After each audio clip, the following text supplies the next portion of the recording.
That summer, we learned to fly a kite on the dunes behind Aunt Mae's cottage.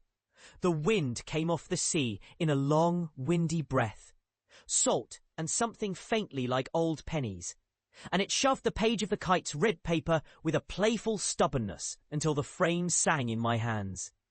I was 12, or perhaps 13, and the world felt mostly like a question I carried in my chest.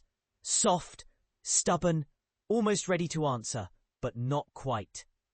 Aunt Mae, with her apron still smelling faintly of lemon soap and flour, stood a few steps back, hands on her hips, watching us boys and girls on the dune crest.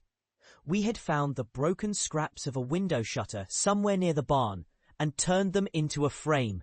The old newspaper we'd wrapped around it crackled with every gust, and the string felt like a patient thing, rope and promise at once. The scent of sun-warmed sand rose in puffs with every step we took. My shoes were dusty from the path to the shore, the kind of dust that stuck to skin and invited the memory to stay a while. The sea offered its own invitation, an endless blue-green sigh that hummed beneath the gulls' talk and the distant clatter of nets being hauled up by fishermen, who looked as tired as the day felt, but somehow kinder when they laughed. We pulled the kite's tails until they clicked against themselves, as if tasting the air before it would take them up. The oldest among us, a lanky boy named Theo, claimed he could coax the wind to listen, to bend to the promise we made to ourselves, that we would send this thing up and let it carry a little story of us with it, a story of courage and laughter, and the kind of stubborn heart that believes in small, simple magic. The moment I remember most, the one that didn't fade, but settled into the slow rhythm of years, was when the kite leapt. There was a moment, brief as a blink, when the air obeyed. The frame trembled and then steadied.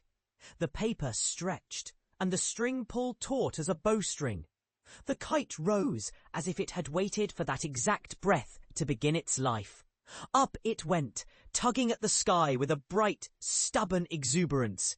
And for a second, I felt the shore drop away beneath me, as if I could slide my hand out and touch the water's edge from the air. Laughter rose around us, short, bright, and perhaps a little wild. And someone yelled, "Hold on to it!" But we didn't need to hold it anymore. It held us, and we passed that small rite of passage to each other, a shared, shy triumph. Aunt Mae's kitchen would later smell of tea and something sweet cooling on a plate, and the day would tilt back toward ordinary, which is often the most important part of any memory with gravity to it. We found shade beneath the cottage's porch where bees hummed their polite gossip in the lilac, and she poured us hot tea in chipped mugs that steamed in the summer heat.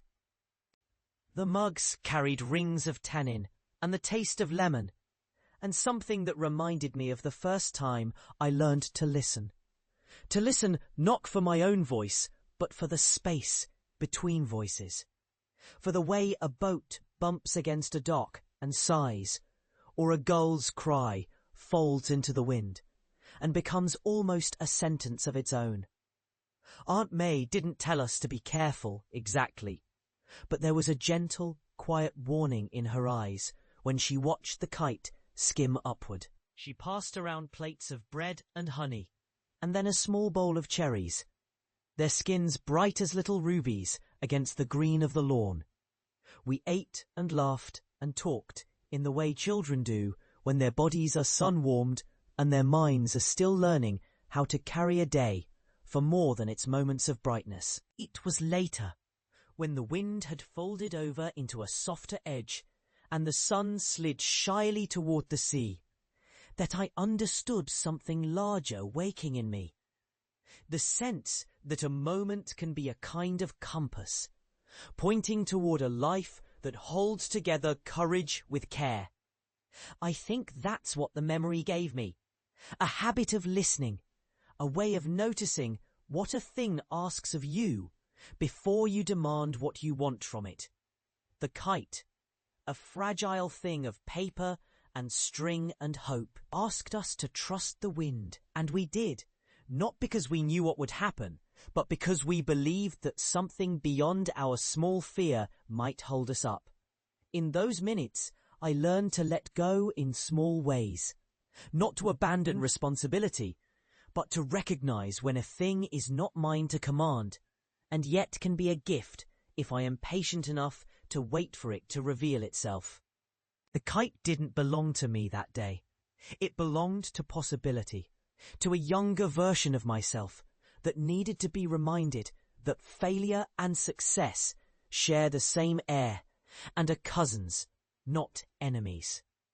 The village would say in its own steady way that the summer belonged to a generation of children who learned to work with their hands and to trust the weather.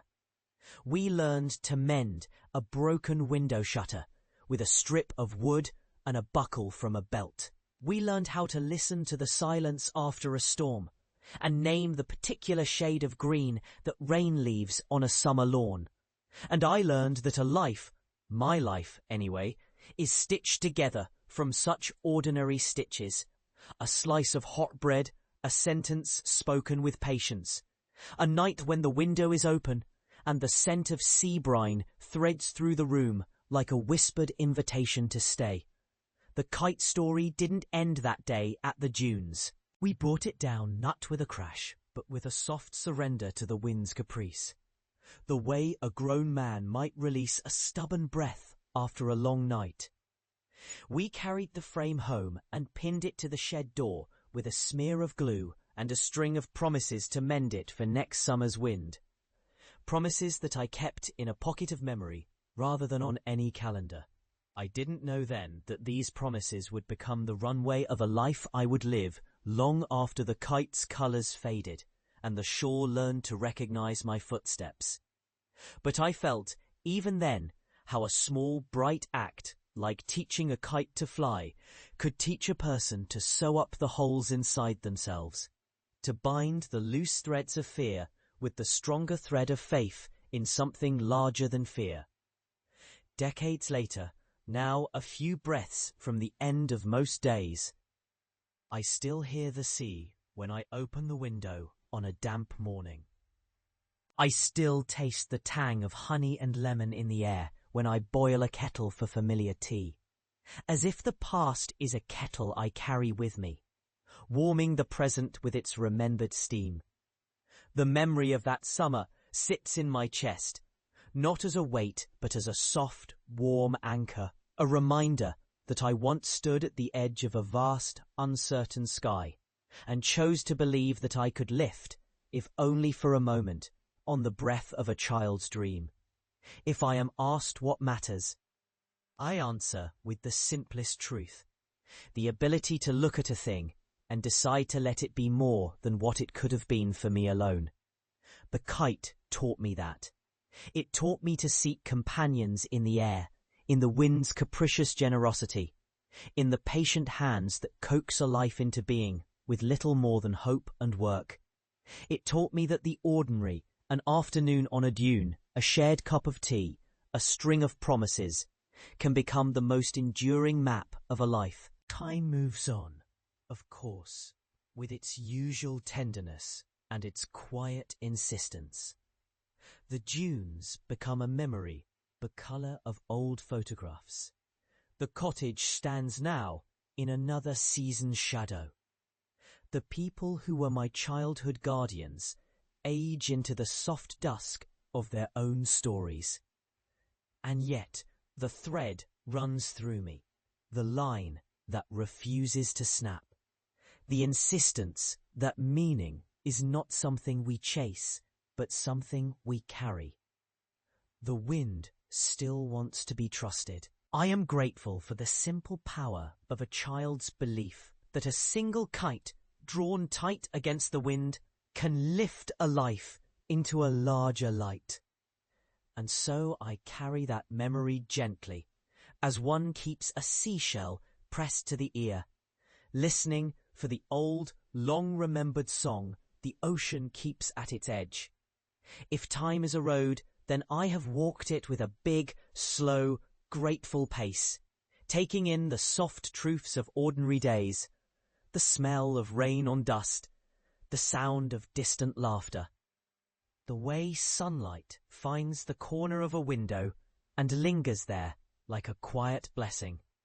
The meaning endures, the heart endures, and somewhere in me the kite still rises, not to conquer the sky, but to remind me to go on listening, to keep dreaming, and to love the simple, stubborn beauty of living well.